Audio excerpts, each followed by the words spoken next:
नमस्कार, मैं डॉक्टर निवेदिता आपका स्वागत करती हूँ मेरे इस चैनल आयुर्वेदा आश्रम में। आज मैं आपसे बात करूँगी कि क्यों अखरोट, बादाम जैसी चीज़ों को आपको अपने डेली रूटीन में इंक्लूड करना बहुत ज़्यादा ज़रूरी है। जी हाँ, जब हम बात करते हैं नट्स की तो उसमें स्पेशली आपको बताया जाता है कि अखरोट और बादाम आप अपने डेली रूटीन में ज़रूर यूज़ करें।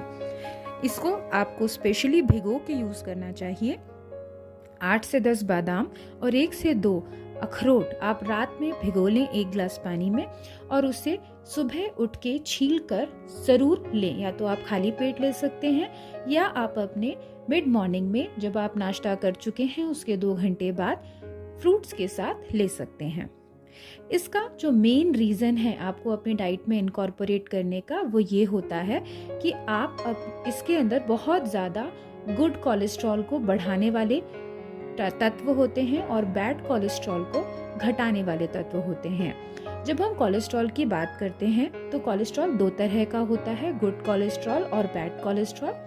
गुड कोलेस्ट्रॉल का ये काम होता है कि आपके शरीर से जो बैड कोलेस्ट्रॉल है उसे निकाल के शरीर के बाहर करे और गुड कोलेस्ट्रॉल आपके शरीर में जितनी भी बनने वाली डिफरेंट एनाबॉलिज्म हो रहा है, एनाबॉलिज्म का मतलब होता है कोई भी चीज़ आपके शरीर में बन रही है उसमें फैट और प्रोटीन का बहुत ज़्यादा बेसिक रिक्वायरमेंट होती है। तो फैट आपके शरीर में जो अच्छा फैट है उसी को यूज़ किया जाता है और ये अखरोट और बादाम में प्रचुर मात्रा में होता है। तो आपके शरीर में जो भी चीज़ें बन रही हैं जब से आप पैदा हुए हैं कुछ ना कुछ हमेशा बन रहा है, एनाबॉलिज्म हो रहा है, हर चीज़ें टूट रही हैं और फिर कुछ नई चीज़ें बन रही हैं। तो जो नई चीज़ें बनती हैं उसको बनाने के लिए बहुत ज़्यादा गुड फैट की ज़रूरत होती है और ये अखरोट और बादाम में प्रचुर मात्रा में पाया जाता है। तो जब आप अखरोट और बादाम को लेते हैं तो एक तो आपको हार्ट की डिजीजेस का खतरा कम हो जाता है क्योंकि बैड कोलेस्ट्रॉल ही आपके शरीर में डिफरेंट जगह जाके जमता है और हार्ट अटैक का खतरा उससे बढ़ जाता है। दूसरी चीज़, आपके शरीर में जो नए सेल्स बन रहे हैं, नए हॉर्मोन्स बन रहे हैं या नई चीज़ें बन रही हैं वो सारी चीज़ें अच्छे से बनने लग जाती हैं क्योंकि आपका ये एक सीमेंट की तरह है। घर को बनाने के लिए जैसे सीमेंट की ज़रूरत होती है वैसे ही आपके शरीर में हर चीज़ को बनाने के लिए फैट और प्रोटीन की ज़रूरत होती है। तो अगर आप अखरोट बादाम प्रचुर मात्रा में लेते रहते हैं तो आपको आपके शरीर के डिफरेंट चीज़ों को बनाए रखने में हेल्प मिलती है और आप देखेंगे कि आपका शरीर एनर्जेटिक हो रहा है, आपका लुक यंग होता जा रहा है, आपके हेयर, स्किन, इस पे रेडिएशंस आने लगे हैं, बहुत ज़्यादा चमकदार हो गई है स्किन और हेयर। तो आपको बहुत हेल्प मिलेगी और आप अपने इस रूटीन को अगर रेगुलर बेसिस पे फॉलो कर रहे हैं 1 महीने के अंदर ही आप इसके अंदर चेंजेस भी देख सकते हैं। अगर आप प्रकृति के अनुसार जानना चाहें तो वात प्रकृति के लोग आसानी से फैट यानी कि अखरोट और बादाम को डाइजेस्ट नहीं कर सकते हैं, इसीलिए उन्हें इसे भिगो के ही लेना चाहिए।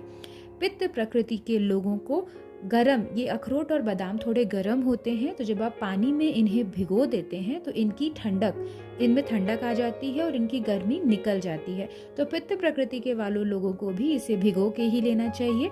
कफ प्रकृति वाले लोगों का मेटाबॉलिज्म स्लो होता है इसीलिए उन्हें भी इसे भिगो के लेना चाहिए। हालांकि आप सर्दियों में अखरोट और बादाम को ऐसे भी ले सकते हैं, आपको भिगो के लेने की ज़रूरत नहीं है। यह आपके शरीर में गर्मी बना के रखता है, इम्यूनिटी इंक्रीज करता है, सर्दी खांसी जैसे मौसम के बदलाव के कारण होने वाले रोगों से आपको बचाता है और आपकी हेल्थ को रिस्टोर करता है। तो अगर हम नट्स की बात करें तो उसमें काजू, किशमिश, अंजीर, पिस्ता इन सब का भी उल्लेख आता है, लेकिन इन सब में जो बेस्ट है वो अखरोट और बादाम ही हैं क्योंकि अगर किसी को डायबिटीज़ है तो किशमिश और अंजीर थोड़े कम अमाउंट में लेना चाहिए। काजू यानी कि कैशू में थोड़ा सा गुड कोलेस्ट्रॉल कम अमाउंट में और बैड कोलेस्ट्रॉल ज़्यादा अमाउंट में होता है और इससे वेट गेन भी हो सकता है, बट ये एक अच्छा सोर्स है आपकी एनर्जी को गेन करवाने का। या आप लंबे टाइम तक अगर कुछ नहीं खा रहे हैं तो आप काजू खा के रह सकते हैं।